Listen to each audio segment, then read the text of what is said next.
Film में अपने part 1 में देखा होगा तो कितने खराब वेदर था। अब अभी आप देखो पूरा पूरा क्लीन हो चुका है और बारिश का तो नामो निशान नहीं रहा। उसके साथ ही अपने यहाँ पे रेनकोट भी सब सूखे पड़े हैं, अपनी कार भी सूखी पड़ी है। ऐसे वेदर में हमेशा मेरे को एक ही चीज़ आती है, वो है अपने मैट से रिलेटेड। ये जो कि अपने जो ये वाले मैट आते हैं उसको सुखाने के लिए देख सकते हो पूरे कचर हम कार के अंदर चढ़ उतरते हैं तो ये सब पूरा खराब हो चुका है। तो इसके नीचे ये देखो, ये कहीं ख़राब नहीं होते। ये वाले मैट की बात कर रहा हूँ, ये वाला कहीं से अंदर की तरफ वो पानी आ रहा है केबिन में से, पता नहीं कहाँ से आ रहा है लेकिन आ रहा है। इसकी वजह से ये जो कुछ ज़्यादा ही ख़राब हो चुका है, अनलेस इतना ज़्यादा ख़राब होता नहीं है। तो इसको सुखाने के लिए हर बार आप ऐसे वेदर खुले तो आप कार को धूप में छोड़ दो थोड़ी देर के लिए, तो अपने आप ही कार में से जो बैक्टीरिया आते हैं जो मानसून के वक्त आ जाते हैं, गंदी गंदी स्मेल की बात करो वो भी आ जाती है। तो इसकी वजह से ये वाले जो कार है ना अंदर से अच्छी खासी महक जाती है इन कि वो सब मर जाते हैं। तो थोड़ा बहुत अपने हेल्थ के लिए भी अच्छा हो जाता है काम कर। तो आप ऐसे खुले, जब आसमान खुले और अच्छी खासी धूप आए तो कार को बाहर रख दो, काफ़ी अच्छा रहेगा। तो ये वाली जो पहली चीज़ जो मैंने आपको बता दी। तो उसके बाद हम दूसरी चीज़ पे बढ़ते हैं, वो है अपनी जो हाईवे पे आप जब गाड़ी चलाते हो तो एक व्हीकल से दूसरे व्हीकल के बीच में, यानी कि आपके व्हीकल से आपके आगे वाले जो व्हीकल है उस दोनों के बीच में आपको दूरी रख के चलनी है। उससे आपके दो फायदे होंगे। एक तो देखो, आगे बड़ा ट्रक होगा ना तो उसमें जो पानी निकलेगा वो आपकी जो विंडस्क्रीन आती है उसको ख़राब नहीं करेगा। और दूसरी बात वो होगी, अगर वो व्हीकल आगे की तरफ जो पोर्ट खड्डे में गिरता है तो आप उसको वो वाले खड्डे से बच सकते हो। उसमें गिरने से आप कहीं पे भी रोड के इस साइड या उस साइड जगह होगी आपके व्हीकल की तो आप आराम से निकल लेते हो। ये मैं दो फायदे आपको बता दिए मेनली। आप व्हीकल के पीछे मत चलो, स्पेशली मानसून के सीजन में थोड़ा दूरी बना के रखो तो आपके लिए भी अच्छा होगा, आपके व्हीकल के लिए भी अच्छा होगा। तो दूसरी चीज़ होगी ड्राइविंग चलाने से रिलेटेड, आपको हाईवे पे सिटी में भी आप ये वाली चीज़ का यूज़ कर सकते हो, काफ़ी इफेक्टिव रहती है। पर्सनली मैं भी यही चीज़ का यूज़ करता हूँ कि एक दूसरे से व्हीकल का आप थोड़ी दूर रख के चलो तो काफ़ी अच्छा रहता है। और प्लस आपके ब्रेकिंग में भी हेल्प हो जाती है कि वो वाला आगे वाला व्हीकल अचानक ब्रेकिंग करे, सडन ब्रेकिंग उसे कहते हैं, तो आप भी आपकी कार वहाँ तक जाने से पहले अच्छी खासी तरीके से कंट्रोल कर सकते हो। तो ये सब मिला जुला के बात है डिस्टेंस के रिलेटेड। उसके बाद हम आगे बढ़ते हैं।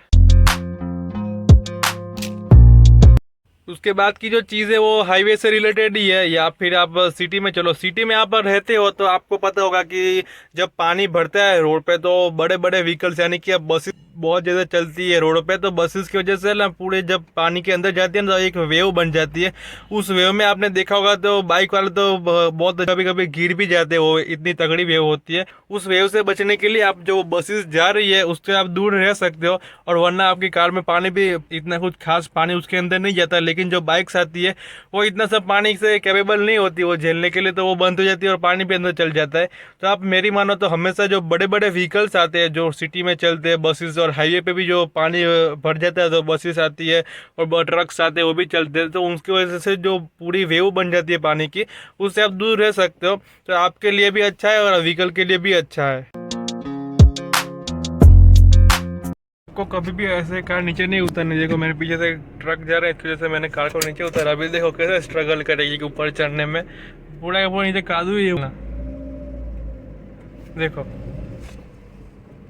पीछे का एक साइड का जो व्हील है ना वो स्पिन हो रहा है, मैं इधर नहीं दिखा होगा लेकिन वो स्पिन होते होते कार को पूरा निकला है। तो आपको हमेशा इसी चीज़ का ध्यान रखना है कि आपको पूरी की पूरी कार नीचे नहीं ले जानी। अगर आपके पास अगर फ्रंट व्हील ड्राइव हो तो आपको एक्स्ट्रा केयरफुल रहना पड़ेगा ये सब चीज़ों में। अगर रियर व्हील ड्राइव हो तो थोड़ा बहुत वो ऑफ रोडिंग कैपेबल होती है तो वो निकल जाती है अपने आप से। और साथ में अगर MLD भी हो, अगर इसके साथ हमने रियल व्हील ड्राइव के साथ ही क्या करना उसके बारे में, वो कहीं भी नहीं फंसेगी, अपने आप ही वो निकल जाएगी ना MLD के साथ। तो MLD रियर व्हील ड्राइव के साथ तो मेरे को ऐसा लगता है कंपनी को दे ही देना चाहिए हर मैन्युफैक्चरर को। तो काफ़ी ज़्यादा गाड़ियाँ ना कैपेबल बन जाती है रियर व्हील ड्राइव जो होती है वो फ्रंट व्हील से। लेकिन फ्रंट व्हील ड्राइव में ऐसा कुछ मज़ा नहीं आता, मैं सच बताऊँ तो। ऐसे मानसून की सिचुएशन में वो सिर्फ अपने हाईवे के लिए ही बने होती है चलने में। बाकी ऐसा कुछ थोड़ा भी रोड के नीचे अगर गई गाड़ी फ्रंट व्हील ड्राइव वाली तो अब वो जैसे उसकी टायर उसके व्हील स्पिन करते रहेंगे। और इसमें एक और टिप्स चाहता हूँ कि आप ये वाला जो AC पैनल आते हैं इसमें आप फ्रंट डिफॉगर आता है उसका यूज़ क्या करो। और कई गाड़ियों में रियर का भी डिफॉगर आती है, उसका भी आप यूज़ कर सकते हो। सिंपली आपको यहाँ पे रख देना है, आगे की तरफ जो वेंट्स लगे होते हैं वो यहीं पे बताऊँ तो देख सकते हो।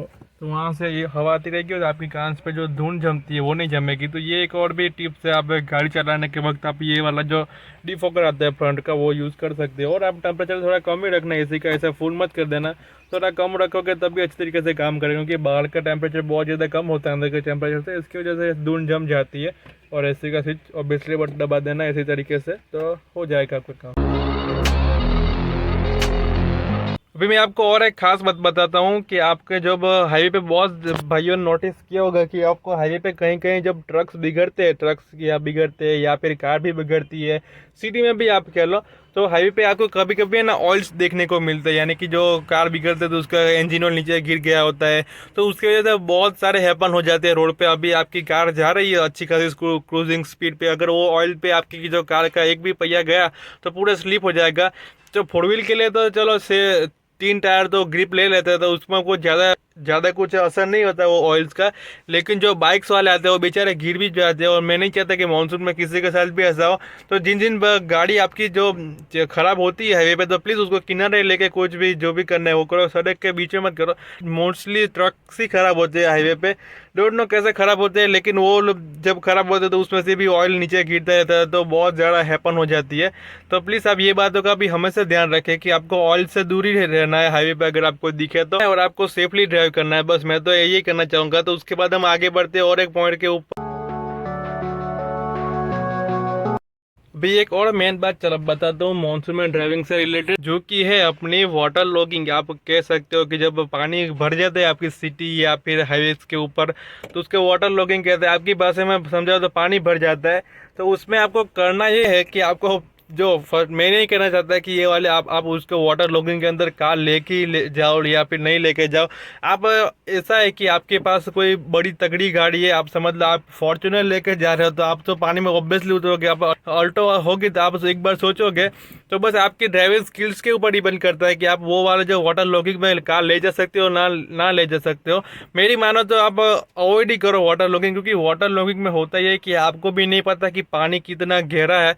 अगर आपने मानो समझ के चलो कि कोई भी गाड़ी ले गए आप उसका अंदर, तो बाद में अंदर जाते जाते कार में इतना ज़्यादा वो पानी चढ़ गया आपकी कार में, विंडशील्ड तक आ गया, तब तो बहुत ज़्यादा दिक्कत हो जाएगी। तो आप ऐसा करो वाटर लॉगिंग में आप हमेशा देखो, एक बात का हमेशा ख्याल रखना वाटर लॉगिंग के वक्त, क्योंकि हर एक कार की जो मैन्युफैक्चरिंग वो अलग अलग होती है। मानो कि आप चलो इको में बैठे हो, तो इको में मैं आपको बता दूं कहाँ से इंजन के अंदर पानी जाएगा। एक तो आपका साइलेंसर हो गया वो, एक आपका ड्राइवर साइड सीट के नीचे जो फिल्टर आता है अपने कार का, जो एयर उठा के वो इंजन में डालता है, तो वो एक फ़िल्टर बहुत ज़्यादा नीचे है। आप देखो मैं एक ड्राइविंग पोजीशन पे बैठा हूँ इस वाले में, कितना मेरे को अच्छा खासा हाइट पे बैठा हूँ मैं अभी, और इसमें इसका एयर फिल्टर आता है वो बहुत ज़्यादा नीचे की तरफ है, तो वहाँ से वो इंजन पानी सक कर लेगा।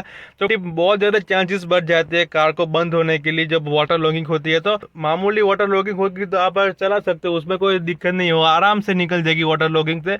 लेकिन जब ज़्यादा आपकी बोनेट आपकी आगे वाली जो कार जा रही है, मानो कि कोई भी बड़ी कार, चलो आप महिंद्रा थार ही समझ लो, उसके बोनेट तक पानी आ गया है, तो आप उसमें प्लीज़ आप छोटी छोटी या फिर आपको वैगनआर, अल्टो, ये सब जैसी कारों को आप प्लीज़ मत ले जाओ। और थार का बात आई गई तो मेरे को हमेशा से एक ख्याल आता है। अभी 3-4 दिन पहले हमारे एरिया में बहुत ज़्यादा बारिश हुई थी, तो मेरे को अचानक से ख्याल आया कि चलो आपके पास मैनुअल कार है, तो आप उसे वाटर लॉगिंग में कैसे भी करके निकाल लोगे। आप हाफ क्लचिंग का भी यूज़ करोगे, एक्सीटर 2000 आरपीएम से आप ऊपर ही रखोगे आरपीएम, तो आराम से वो निकल जाएगी ब्रेक पैडल को बिना टच किए भी।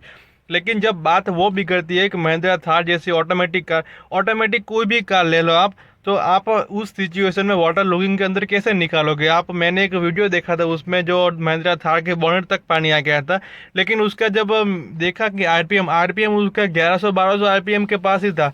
पता नहीं वो भाई कैसे निकल के लेके उसमें से इतने कम आरपीएम में। भाई हम तो मैनुअल वाले कार तो अक्सर 2000 आरपीएम से ऊपर ही रखते हैं, क्योंकि पानी साइलेंसर से अंदर ना चला जाए। देखो बोनेट तो ऊंचा हो, इसकी बात नहीं कर रही क्योंकि आप इवन हर कार में देख लो बोनेट के ऊपर आपका एयर फिल्टर लगा होता है, तो आपके पास बहुत ज़्यादा चांसेस होते हैं कि आप उसमें निकल जाओ।